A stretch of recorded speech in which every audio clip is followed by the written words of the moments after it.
네, 안녕하십니까. 자, 책 한 권 소개하고 수업을 진행하겠습니다. 오늘 소개할 책은요, 제목이 웨일 싱킹입니다. 웨일 싱킹. 저자가 켈리 최라고요. 우리나라 사람인데요. 본명은 최금래라고 합니다. 이분은 나이가 원래 53세고요. 이분이 어렸을 적에 전북, 전라북도 정읍이 있죠. 정읍 출신인데요. 어렸을 때는 찢어지기 가난했나 봐요. 너무 가정이 어려웠는데, 게다가 또 육남매 중에서 켈리 채는 이제 다섯째. 워낙 이제 형편이 안 좋으니까 학력은 국민학교, 초등학교만 졸업했습니다. 그리고 바로 서울로 상경을 해요. 서울로 올라가서 이제 공장에 근무하면서, 예공으로 근무하면서 야학을 하죠. 야간에 이제 학교를 다니는 거예요. 참 어렵게 자랐습니다. 이렇게 우여곡절을 겪으면서 중간까지 다 신앙합니다. 결국 이제 프랑스에 가서 이 도시락 사업이 있죠. 켈리 데리라고 회사를 차려가지고요. 초밥도 도시락인데, 도시락 회사를 이제 연 매출 6천억입니다. 바로 글로벌 기업이 된 거예요. 엄청나게 성공을 했습니다. 저는 항상 책을 읽으면 항상 책 한 권을 보게 되면 너무 많은 걸 얻으려고는 하지 않습니다. 딱 한 개만 얻으면 돼요. 한 가지만. 그래서 항상 일독일행이 있죠. 한 책을 보고 한 개만 분명히 남고 실천하게 되면 많은 걸 건지는 거예요. 그래서 이 책을 통해서 딱 한 가지 얻은 게 뭐냐? 바로 이거예요.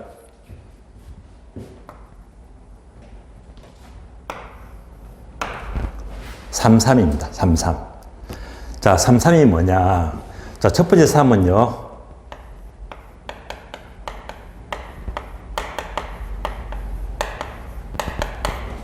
나쁜 습관이죠. 다음에는 좋은 습관입니다.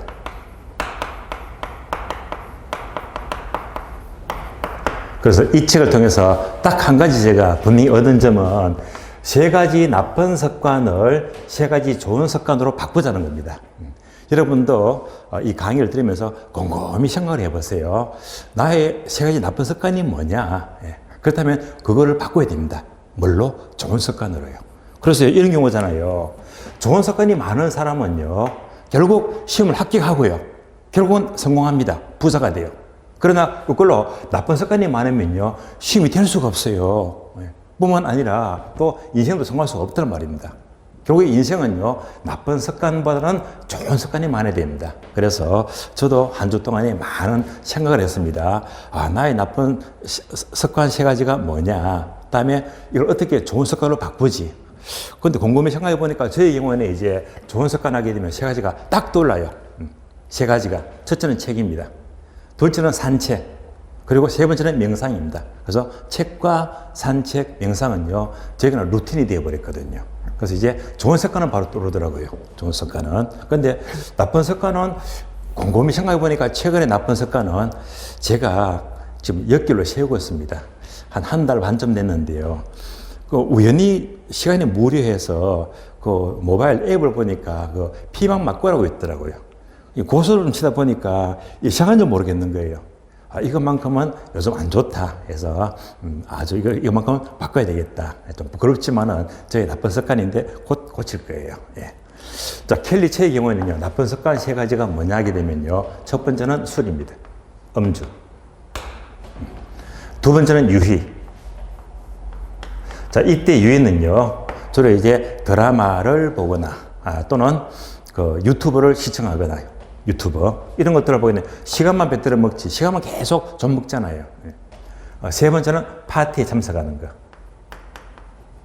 그래서 이 세 가지가 이 프랑스에서 자기 사업을 하는데 오히려 자기 인생을 갉아먹지, 전혀 도움이 안 된대요. 그래서 이런 것들을 책으로, 명상으로 바꿨다는 겁니다. 어쨌건 여러분도 이제 공부를 하시면서 꼭 1년 내에 분명히 합격을 하신다면, 이 공부하는 습관입니다. 공부하는 습관에서 나쁜 습관이 뭔지, 좋은 습관이 뭔지 이렇게 바꿔야 됩니다. 한 번 더 곰곰이 생각을 해보시고요. 자, 수업 진행하겠습니다. 자, 오늘 교재는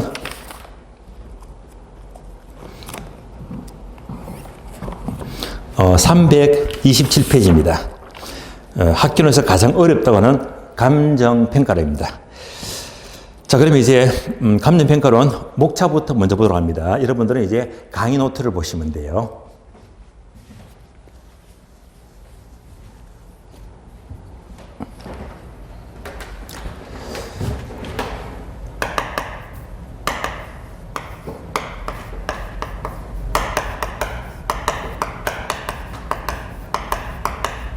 자, 우선 감정평가라는 것은 이꼴 똑같은 말로요. 부동산 가격입니다. 자, 부동산 가격 구하는 것을 감정평가한다라고 불러요.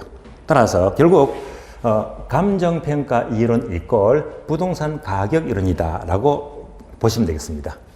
그럼 이 파트는 굉장히 중요합니다. 여기서는 우리 시험은 항상 6문제 고정입니다. 6문제에서 7문제가 출제가 돼요. 참고로 33회 시험에서는 한 문제 더 나왔죠. 7문제가 출제가 되었습니다. 보통 6문제는 항상 고정적입니다. 그리고 이 간평 파트에서는 이렇게 출제 비중이 높지만은 계산 문제 또한 비중이 높아요. 계산 문제는 최근에 계속 2문제 이상은 출제가 됩니다. 올해도 계산 문제가 2문제가 출제가 되었습니다. 자, 참고로 이 많은 분들이 간평을 주로 멀리 합니다. 왜? 어려우니까요. 어려우니까. 그래서 포기를 해요. 그게 아니거든요. 그래서 오히려 감정평가만큼은 여러분들은 저랑 1년 동안 수업을 하게 되면 이거 정복을 하세요. 저만 따라오시면 분명히 정리가 될 거예요. 그러면 간평 파트는 사실 어려운 건 사실입니다. 또 분량도 엄청 많거든요. 근데 사람들이 왜 힘들어하느냐. 우선 많은 분량에 대해서 강의 시간은 절대 부족하거든요. 진도를 날아가야 됩니다. 날아가야 되는 거예요. 저는 그렇게 하지 않습니다. 꼼꼼하게 설명하기 때문에 제대로 따라오시면 오히려 간평 파트는 한번 정리만 되어버리면 문제는 쉽게 나와요. 문제가 쉽게 나오니까 오히려 전략 파트가 되는 거예요. 오히려 고득점이 가능합니다. 그래서 일단 결론. 감정평가는 분량이 많고 어렵기는 하지만 제대로 체계만 잡아버리면 득점이 용이하다.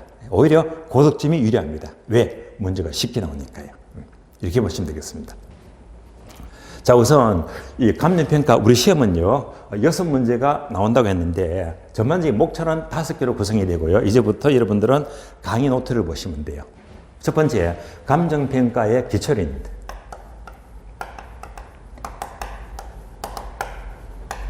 자, 기초 파트에서는 무엇을 공부하느냐? 첫 번째, 감정평가의 의의를 알아야 되겠죠. 의의는 이미 아시잖아요. 감정평가를 한다는 것은 부동산 가격 구하는 것이다. 두 번째, 왜 감정평가가 필요합니까? 감정평가의 필요성입니다.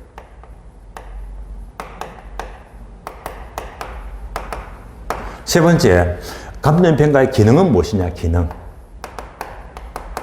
마지막으로 네 번째, 감정평가의 종류, 분류가 돼요. 종류가 어떤 것들이 있느냐. 이런 내용들을 공부하게 됩니다. 결론적으로 이 파트는요, 출제 비중은 아주 약해요. 아주 약합니다. 두 번째는요, 결국 감정평가라는 것은 부동산 가격 관한 작업인데 그렇다면 부동산 가격은 어떻게 이루어집니까? 해서 부동산 가격 형성 원리가 돼요.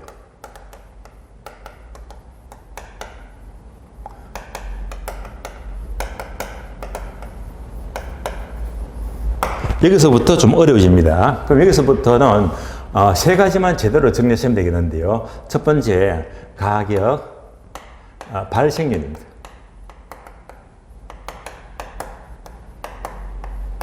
두 번째가 가격 형성률입니다.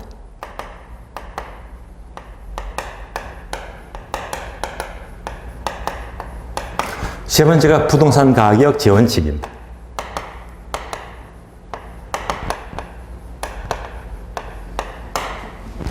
자, 그렇다면 이 세 중에서 특히 가격 형성 요인이 여러 가지가 있는데요. 자, 이 가격 형성 요인의 분석이 특히 또 우리 시험 중요합니다. 형성 요인 분석 중에서 지역 분석과 개별 분석이 나와요. 지역 분석과 개별 분석이다.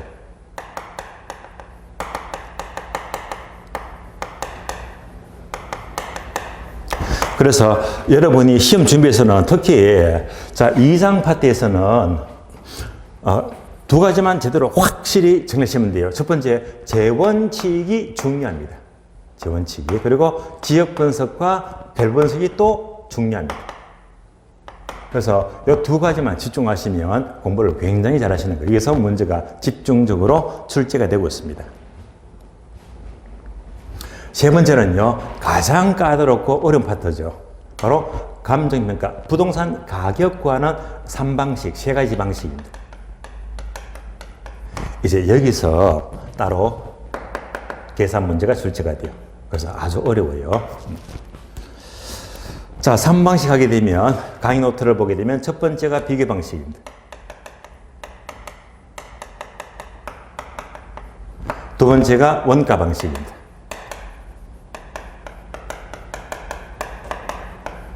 세 번째가 수익 방식입니다.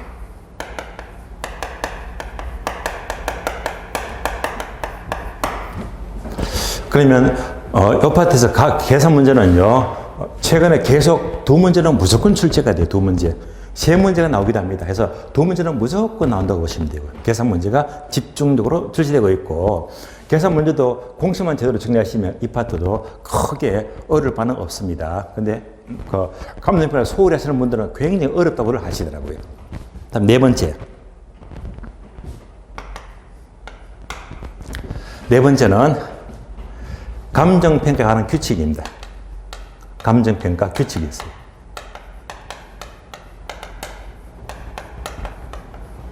이 파트는요, 과거에는 종전하는 문제가 소홀히 제대로 잘 안 나왔는데, 최근에는요, 이 파트가 계속 출제가 돼, 계속. 자, 여기서도 이제 흐름은 두 가지인데요. 첫 번째는 규칙상 용어를 못 씁니다. 규칙에서 나온 용어 정리. 두 번째는요, 물건마다 어떻게 평가하느냐, 물건별 평가가 있습니다.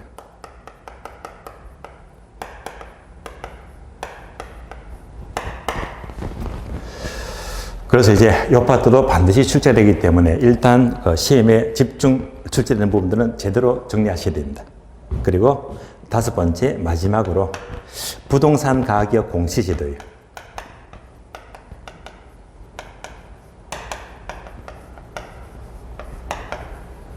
즉, 토지 가격과 주택 가격을 적정 가격을 공시하자 해서 이 다섯 개 파트가 전반적인 감정평가의 흐름입니다. 자, 그렇다면 여기서 가장 중요한 게 바로 3방식이죠. 자, 숫자 그대로 세 문제는 무조건 출제가 돼요, 세 문제. 최근 패턴은 여기서 세 문제가 나온다. 나머지 세 문제 있죠. 6문제라면. 나머지 세 문제는 이제 뭐 한 문제 하든지 해서 나머지 목차에서 각각 이제 한 문제 또는 두 문제 이렇게 출제가 되고 있습니다. 그래서 감정평가 중에서는 가장 중요한 것은 바로 3방식이 가장 중요합니다. 또 미리 말씀을 드리는데요.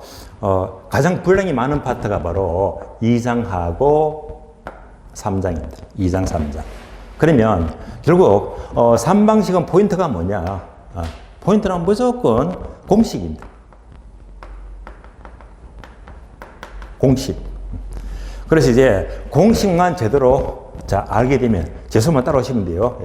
공식만 제대로 정리되게 되면 이 파트는 완전히 정리되는 거예요. 다음에 가격 형성 원리는 이 파트로 난해합니다. 난해한데요. 이 파트는 어떻게 정리하느냐? 이 파트는요, 숲을 보자. 숲을 보자. 즉, 나무를 보지 말자. 나무를 보지 말고 숲을 보자. 다시 말하면요, 숲을 보자는 게 전체를 보자. 공부를 한마디로 말하면 이 전체적으로 거시적으로 분석해야 됩니다. 전체 흐름을 파게 됩니다. 그런데 이제 나무 한 그루 하나씩 보게 되면 전체가 안 보이거든요. 그래서 이 파트만큼은 절대 세부적으로 하나씩 볼 게 아니라 일단 전체 그림을 그려놓고 이제 살을 붙여나가는 것이 오히려 바람직합니다. 전반적으로. 자, 가격 형식을 벌리는 전체 그림을 잘 그리고요. 3방식은 공식만 제대로 정리하게 되면 이 파트는 완전히 정리가 끝나는 겁니다. 자, 목차를 분석했습니다. 그러면 자, 이어서 이제 교재 출발합니다. 327페이지 보시면 이제 제 1장에 나옵니다. 감정평가 기초이론입니다. 저 나왔죠? 기초이론. 자, 기초이론 포인트는 네 가지라고 했죠. 자, 의의를 공부하고, 다음에 필요성, 다음에 감정평가의 기능, 그리고 분류. 자, 이 네 가지인데요. 이 넷 중에서도 우리 시험에서 이 파트는 출제 빈도가 많이 떨어집니다. 떨어지지만 만약 출제가 된다면 특히 분류. 여기서 이제 상대적으로 많은 문제가 출제돼. 분류를 또 집중하시고요. 그 다음에는 이제 기능. 얘도 이제 문제 가끔씩 묻거든요. 그래서 기초를 하게 되면 이 두 가지만 정리하시면 큰 문제가 없이 득점이 될 겁니다.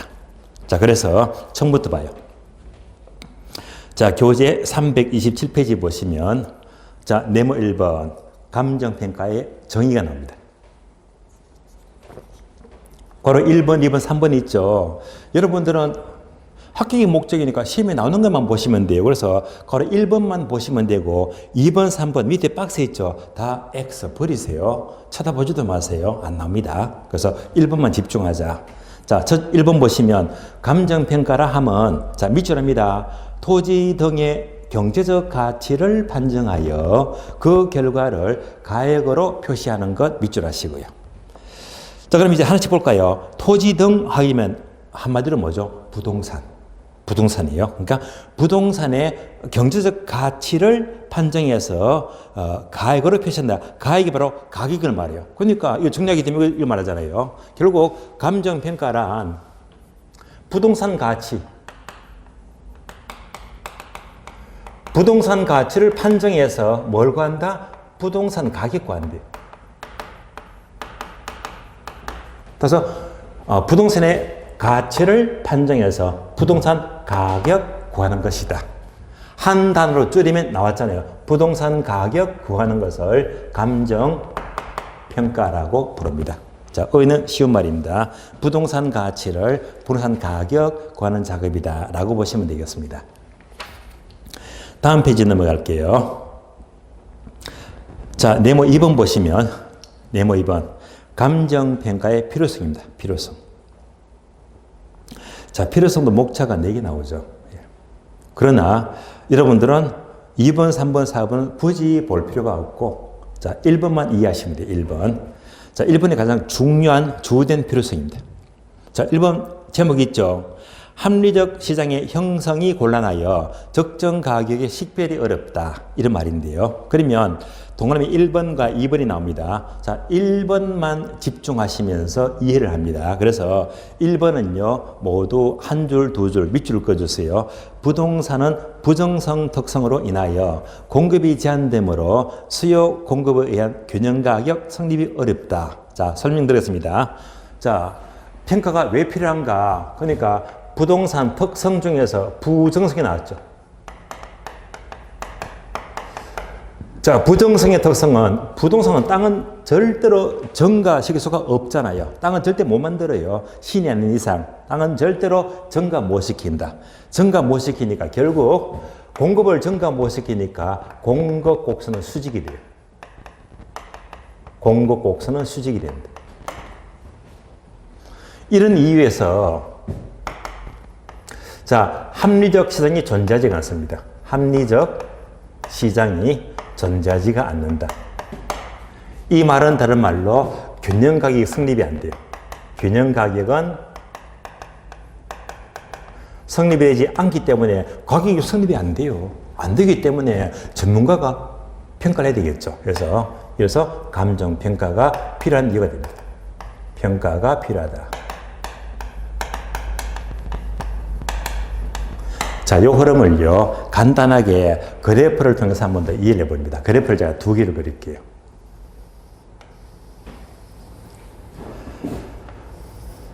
자, 이제 그래프, 자, 기본 아시겠죠? 세로축은 가격 P가 되고요. 가로축은 수량 Q가 됩니다. 자, 그러면 왜 두 개를 그렸느냐? 왼쪽은요, 동산, 일반 재화, 동산입니다. 오른쪽은요, 부동산, 토지를 말해요. 토지. 두 개를 비교합니다. 왜? 그래프가 달라지니까요. 그러면 여러분이 입문 과정에서 부동산 수요와 공급을 공부했잖아요. 그래서 수요는 비싸니까 적게 산다. 기억나시죠? 반비례 법칙이죠. 그래서 그래프는 오하향 모양입니다. 얘가 수요 곡선이 되고요.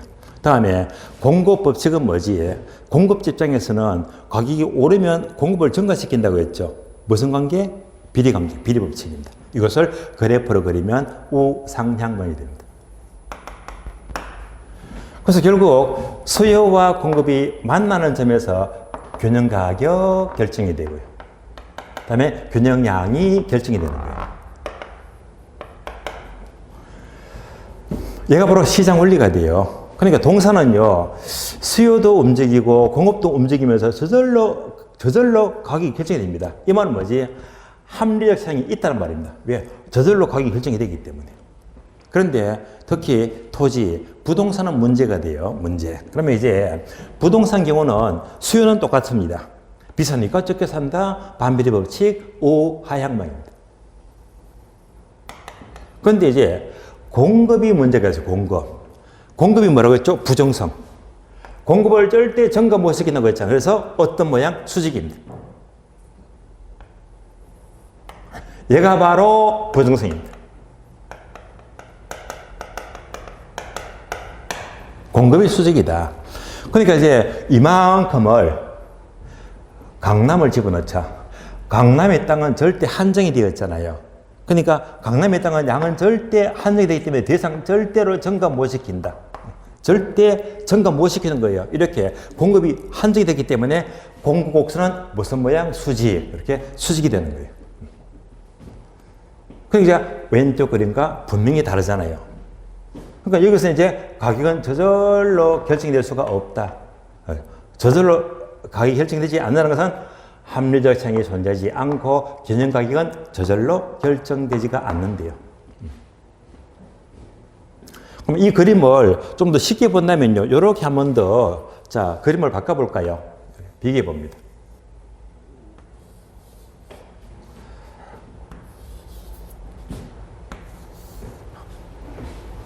자, 이렇게 보니까 왼쪽 그림은 이렇게 이제 첨부를 시키니까 어떤 그림 같아요?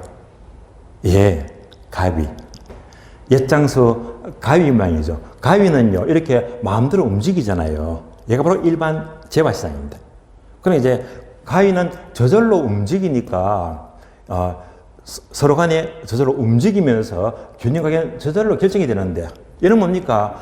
가위가 똑 부러져 버렸네. 부러진 가위는 고장난 가위죠. 가위가 고장났으니까 균형 가격은 저절로 결정되지가 않는데요.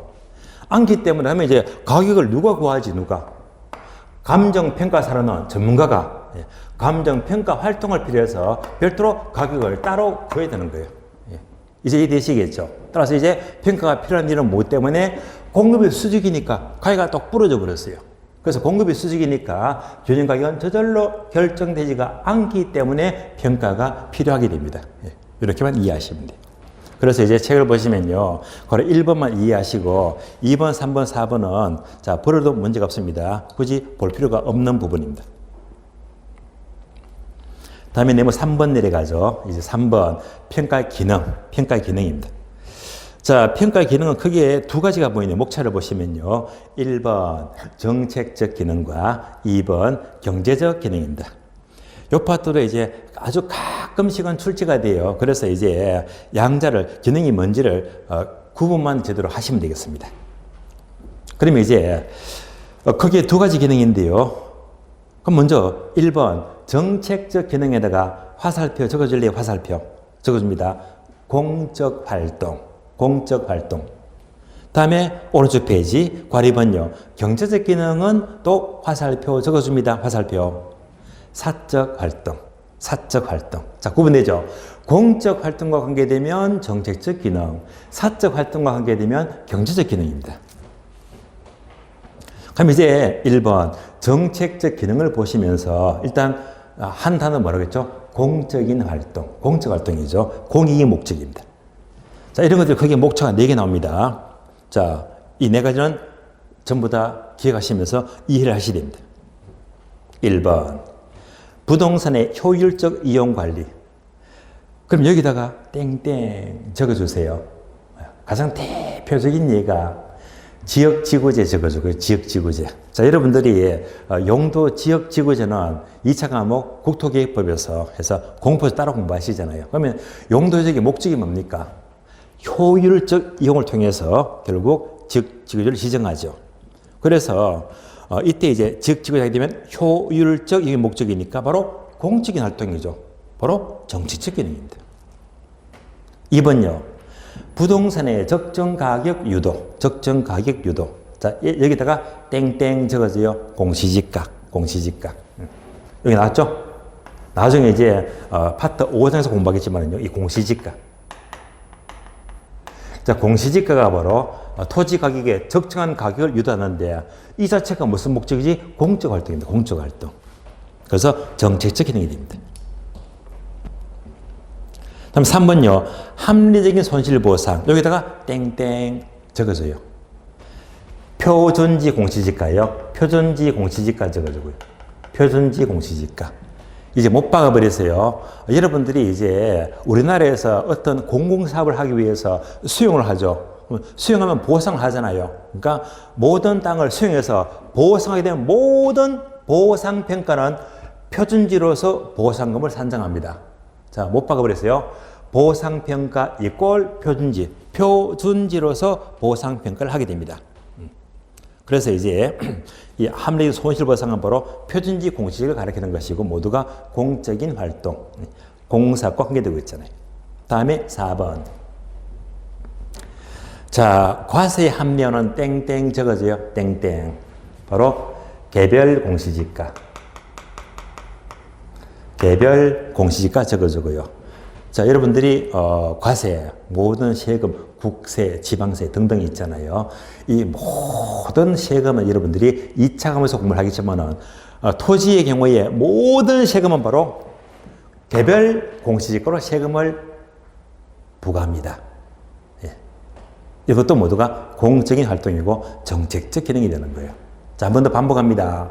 자, 모든 보상금, 보상평가는 뭐? 표준지. 다음에 모든 세금은 뭐라고 했지? 개별지가. 그래서 못 박아버리세요. 모든 세금은 개별지가. 보상평가는 표준지 공시지가예요. 자, 여기까지가 모두가 정책적 기능입니다. 어려운 말 없죠? 다음에 2번 보시면 경제적 기능인데요. 경제 기능은 뭐라고 했죠? 사적 활동. 다시 말하면 사익이 목적입니다. 사적인 활동과 관계됩니다. 그래서 1번 부동산 자원의 효율적 배분. 자, 부동산의 효율적 배분이다. 자, 이 말은 뭐냐면요. 예를 들어 볼게요.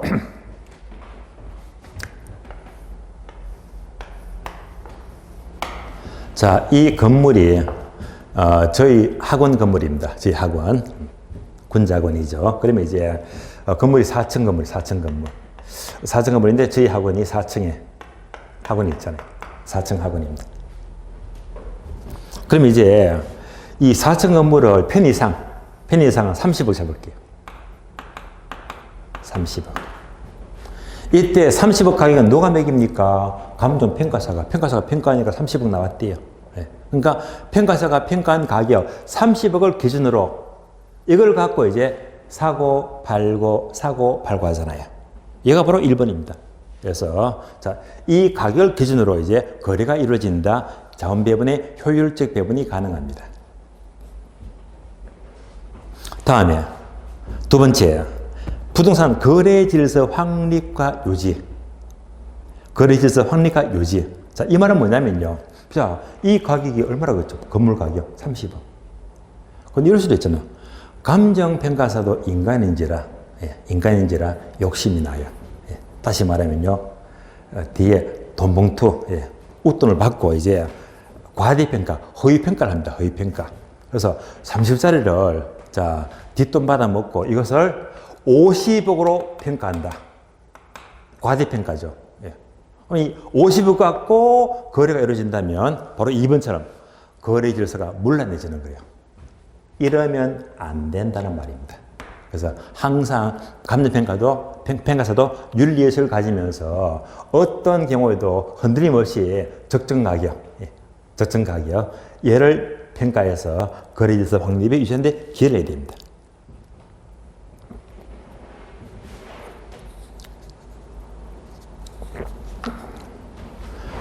저희 아주 절친한 친구가 있어요. 이 친구가 이제 감정평가사 친구인데요. 아주 오랜 직입니다. 정말 친해요. 근데 이 친구도 7년 동안 죽으라고 공부했어요. 예. 40이 넘었어요. 이제 그 어려운 감정평가 시험을 합격했거든요. 예. 혹시 여러분들이 공인중개사 시험을 합격하셔가지고 그때부터 막 자신감이 생깁니다. 이야, 얼마나 기분 좋을까요? 그때부터 이제 또 이제 자기처럼 욕심을 내요. 중개사 합격했으니까 평가사를 한 번 더 올라가 볼까? 단계를 올려가지고요. 저는 말립니다. 중개사만 잘해도 문제가 없습니다. 감정평가사로 공부해서 레벨업 했다가는 인생이 낮출 수가 있어요. 저희 친구도요, 7년 했거든요. 제 후배는요, 10년 만에 평가시험 합격했습니다. 그래서 감정평가 시험은요, 가정 끊고, 직장 끊고, 모든 거 끊고, 잠자는 것만 빼고, 죽으라고 공부한다고 가정 있을 때, 3년, 4년 만에 합격하면요, 정말 빠르다고 인정해 줍니다. 예. 그럴 자신이 있다면 하시면 돼요. 예. 그거 정말 어려운 거거든요. 그래서 이 공부는 보통 기본이 3, 4는 기본이고요. 5, 6는 보통입니다. 그렇기 때문에 여러분들이 중에서 합격하시더라도 평가사만큼은 제발 저는 말리고 싶어요. 모든 걸 포기해야 되거든요. 그래도 시험이 어렵습니다. 힘든 시험이에요. 그래서 이 친구는 정말로 열심히 해서 7년 만에 자기 좀 취득했어요. 평가사. 그런데 합격은 했지만은 실무가 부족하잖아요. 실무가 되게 중요합니다. 그래서 이 친구는요, 이제 스스로, 평가 스스로를 좀 이렇게 많이 받기 위해서 하다 보니까 브로커를 만났어요. 브로커를. 근데 쉽게 말하면 브로커를 만나서 30억짜리를 50을 평가한 거야. 그러니까 이번처럼 거래질서가 물러내지잖아요. 본인은 짧은 경험에 이렇게 스스로 많이 주니까 해버렸는데 그게 사고가 터져버렸어요. 사고가 터져버렸어요. 이렇게 해버리면 책임은 누가 집니까? 브로커는 돈 많이 생겨먹고 날라버렸잖아요. 정작 평가를 잘못한 제 친구가 이제 책임이 있다는 거예요. 그래서 이제 이때부터 온갖 형사건, 민사건, 이 법적으로 굉장히 시달리고 갔다가 책임을 피할 수 없으니까 증거가 확실하잖아요. 어느 날 갑자기 이렇게 돼버렸어요. 뭐지? 법정구속. 법대 들어갔습니다. 그래서 이 친구도 참 그 좋은 작전 따고 그래서 이제 교도소 가서 참 억울하잖아요. 어쨌건 이런 참 아픈 사례가 또 떠오르네요. 평가도 절대 허위 평가하면 안 돼요. 제대로 평가해야지 거래 질서가 확립이 되는 거예요. 다음에 세 번째, 의사결정의 판단 기준을 제시한다. 자, 얘가 무슨 말이죠? 이 의사결정은요, 앞에다가 투자를 넣어주면 좋겠네요. 투자의 의사결정입니다. 부동산 투자를 하게 되면 이 투자할 적에 가격이 얼마일까? 그 기준이 뭡니까? 바로 가격이 궁금하잖아요. 그 투자의 가격의 기준도 뭐지? 요겁니다. 감정평가의 결과 제대로 된 가격을 통해서 투자의 의사결정을 할 수가 있다는 말입니다. 이런 것들이 모두가 사적 활동이고 경제적 기능이 되는 거예요. 자, 이제 구분되시겠죠? 정책적 기능은 네 가지가 뭐였지? 공적 활동. 경제적 기능 세 가지는 뭐였지? 바로 사적 활동이 목적이더라. 자, 그러면 한 번 더 우리는 시험에 강해져야 됩니다. 출제원들은요, 이 각 항목 중에서 자, 이제부터 조심하자. 조심할 항목이 뭔가 하면요. 1번. 정책적 기능에서 항목 4개 있죠. 네 중에서 동그라미 2번만 밑줄 하세요. 2번. 부동산 적정 가격 유도 밑줄. 자, 이거는요. 자칫하면요. 부동산 특정 가격 나왔으니까 경제적 기능이네 오해하지 마세요. 얘는 이제 공시지가를 가리키면서 공적 활동입니다. 절대 경제적 기능이 아니에요. 다음에 오른쪽 페이지 거래 2번 보게 되면 경제적 기능 항목 3개 있죠. 여기서는 또 마찬가지로 2번을 위치를 하세요. 부동산 거래 질서 확립 유지 밑줄. 이것도 자 제목만 언뜻 보게 되면 거래질서 확립하게 되면 정책적 기능 임금 건네 착각하지 마세요. 바로 경제적 기능입니다. 그래서 각각 동그라미 2번, 2번을 조심하세요. 부동산 적정 가격 유도는 공시지가다 정책적 기능. 다음에 부동산 거래소 확립은 정책적 기능이 아니라 경제적 기능이다 해서 2번만 혼동하지 않으면 큰 문제가 없을 겁니다. 여기까지가 평가의 기능이었습니다. 네모 4번요. 감정평가 절차. 네모 4번은요. 그냥 X 하시고요. 보지 마세요. 왜? 시험이 안 나오니까요. 그래서 절차는 우리 시험 보면 거리가 멀다. X. 과감히 버리세요. 다음 페이지 넘어갑니다. 다음 페이지 보시면 네모번 분류, 종류. 자, 분류는요. 종류가 되게 많습니다. 1번 규칙상 분류. 한 장 넘겼어요. 332페이지. 거래 2번 평가 주체에 따른 분류. 거래 3번 강제성 여부에 따른 분류. 4번 목적에 따른 분류. 5번 규정에 따른 분류. 6번 업무 규상 분류 해서 다음 페이지까지 종류가 굉장히 많이 나옵니다.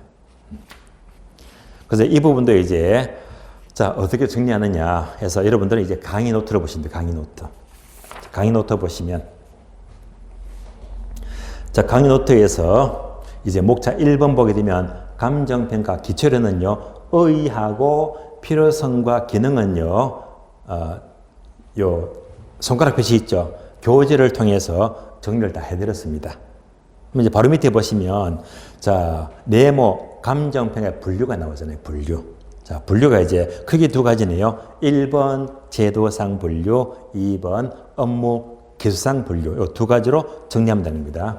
분류를 지금부터 설명을 드리겠습니다.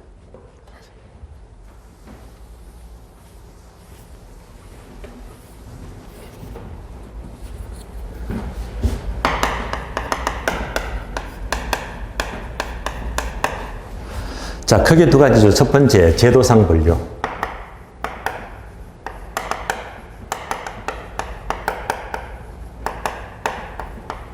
두 번째가요, 업무 기술상 분류예요.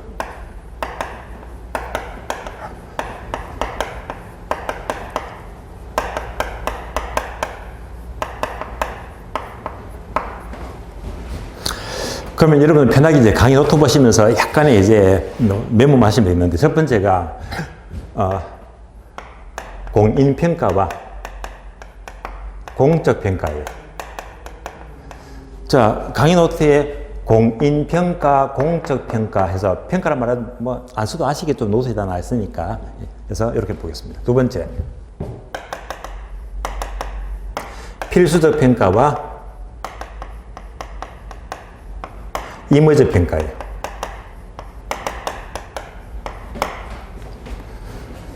또 세 번째, 공익평가, 사익평가, 법정평가입니다. 여기까지가 제도상 분류가 되고요.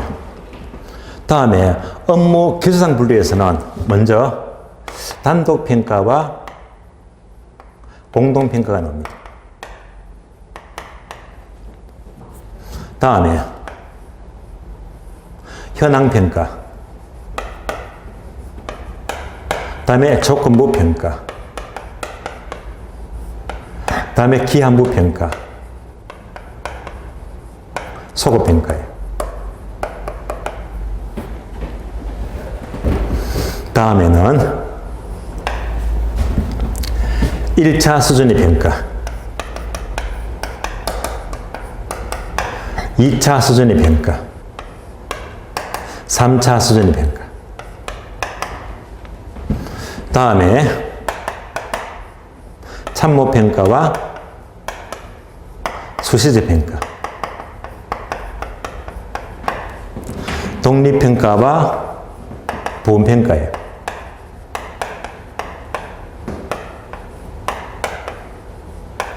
마지막으로 일괄평가, 구분평가, 부분평가입니다. 자, 이게 전부가 어떤 분류? 업무 기술상 분류가 됩니다. 그래서 강의 노트를 보시면서 이제 하나씩 설명을 드리겠습니다. 첫 번째, 공인평가와 공적평가인데요. 그러면 자, 얘는 바로 평가 주체를 말해요. 주체. 평가 주체를 말합니다. 주체다는 분류인데요. 평가 주체가 개인이 평가하면 공인평가입니다. 공적평가는요, 개인이 아니고 공공기관이 있죠. 공공기관이.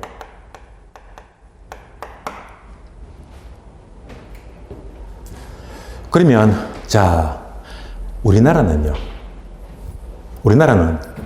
전부가 공인자가 붙잖아요. 공인중개사, 공인감정평가사, 공인회계사. 우리나라는 주로 이제 공인제도입니다. 모든 게 뭡니까? 시험을 치잖아요. 자격증 시험. 그러니까 이제 자격증 시험을 쳐서 합격하면요, 공인자격증 따는 겁니다. 얘가 바로 이제 공인평가입니다. 그래서 우리나라는 바로 예를 취하고 있죠. 공인평가입니다. 반드시 개인이 자격증을 취득하면 평가활동을 할 수 있습니다.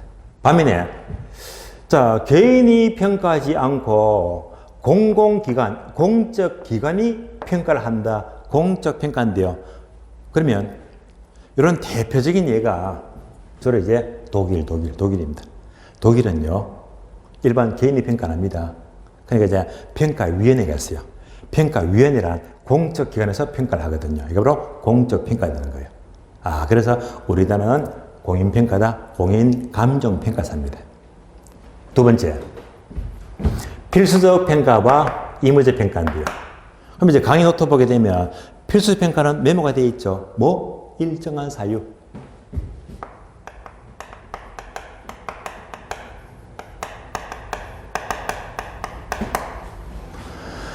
일정한 사유가 발생하면 필수적으로 반드시 평가됩니다. 얘는 바로 강제성 유무라고 부르는데, 강제성 유무다.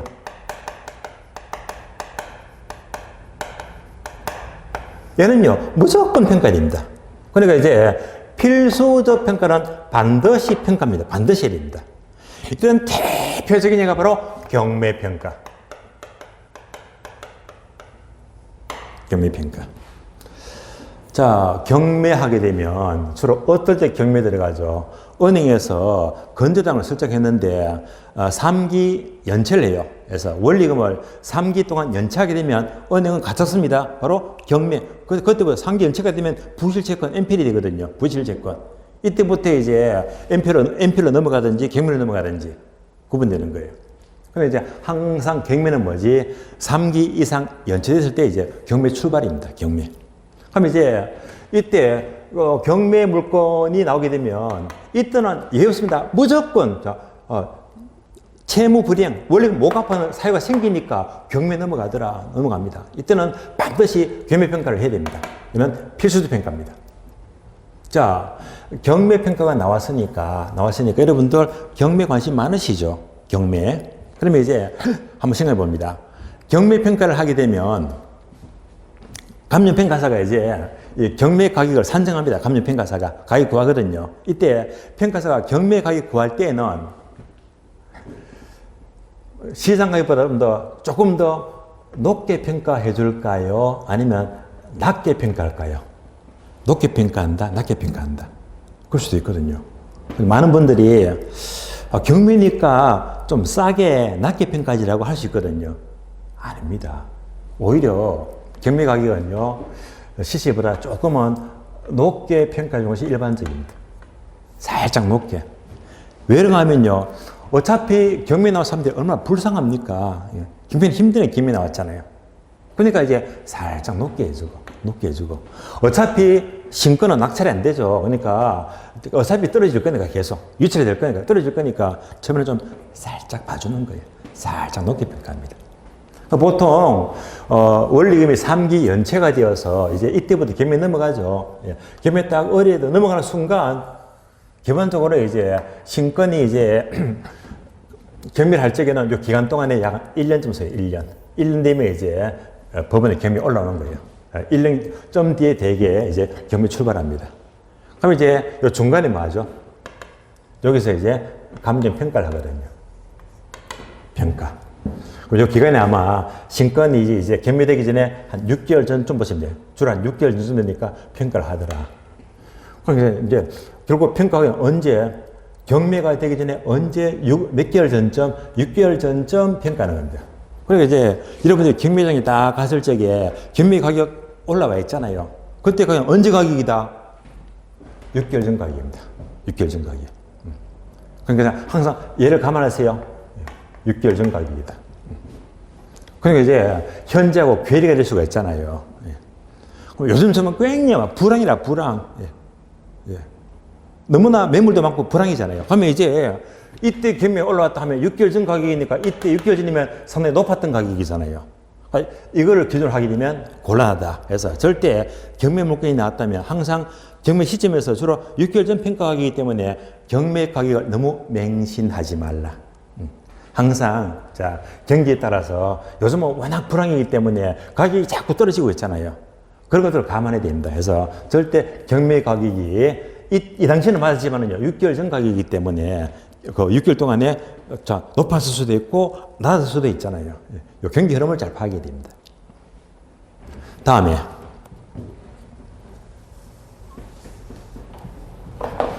보상평가죠.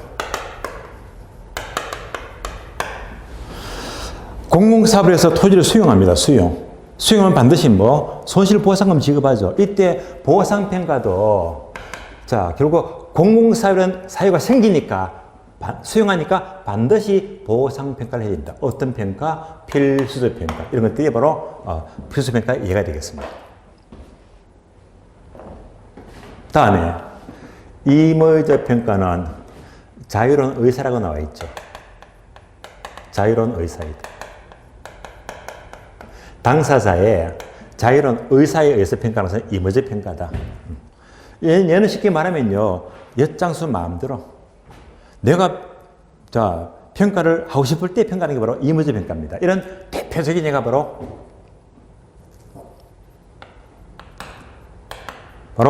담보평가죠. 담보평가.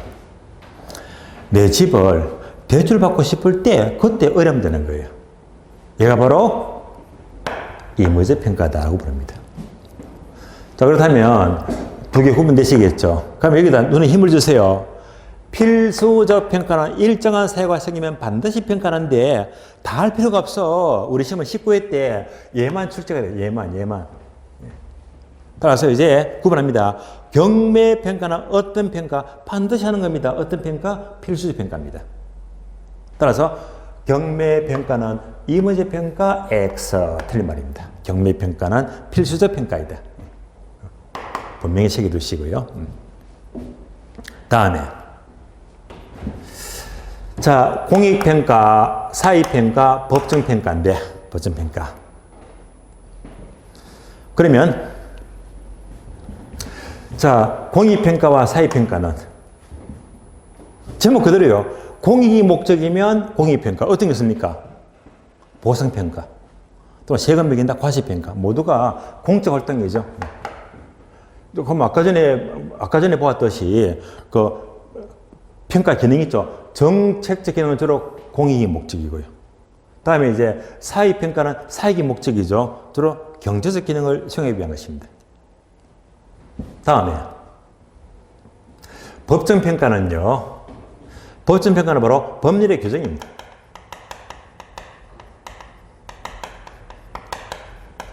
자, 법률의 규정의 평가 줄여서 법정평가죠. 법정평가. 법률의 규정입니다. 이런 것들은 이제 주변에 보게 되면 많이 있습니다. 어떨 때. 특히 여러분들 잘 아시는 공시지가. 공시지가는 이제 부동산 가격 공시법이 있잖아요. 이게 대서 평가한다? 법정 평가합니다. 여러분들이 이창호 공부하시면 세법, 국세, 지방세에서 전부 다 토지, 건물, 세금 다 매기잖아요. 이것도 전부 다 세법을 근거로 하고 있잖아요. 그러니까 공시지가를 평가한다, 예, 토지, 건물에 세금을 매긴다 모두가 법정 평가, 법률의 규정입니다. 따라서 여기까지가 평가의 제도상 분류가 되겠습니다. 제도상 분류. 다음에 두 번째. 업무 교수상 분류는요, 10분 쉬었다가 다음 시간 이어서 설명을 드리겠습니다.